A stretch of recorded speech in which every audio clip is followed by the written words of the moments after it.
దానికి ముందుగా మనం ఒక క్యాలీఫ్లవర్ తీసుకొని చిన్న పీసెస్గా కట్ చేసుకొని బాయిల్ చేసుకొని ఒక బౌల్లో తీసుకున్నాం. దానికి ఒక కప్పు శనగపిండి యాడ్ చేసుకొని రెండు బాగా మిక్స్ మన క్యాలీఫ్లవర్ పీసెస్ మిక్స్ చేసిన తర్వాత దాంట్లో కొన్ని ఒక 6-7 పచ్చిమిర్చి వేసుకుందాం.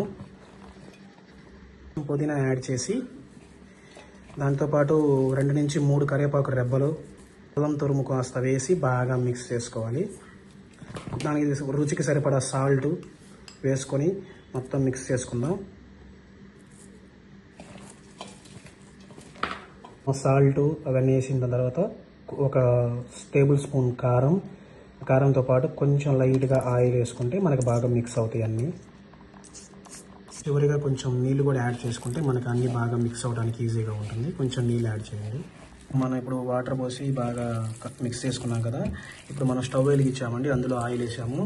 ఆయిల్ వేసిన తర్వాత ఇప్పుడు మనం పకోడీలు వేసుకుందాం.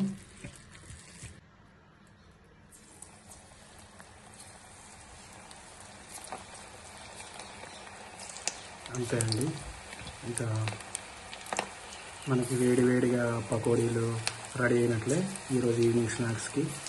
ఇలా బ్రౌనిష్ కలర్లో వచ్చేలా ఆయిల్లో వేయించి తీసి పక్కన పెట్టుకోవాలి. చాలా రుచికరంగా ఉంటాయండి. ఒకసారి మీరు కూడా ట్రై చేయండి, టేస్ట్ని ఎంజాయ్ చేయండి.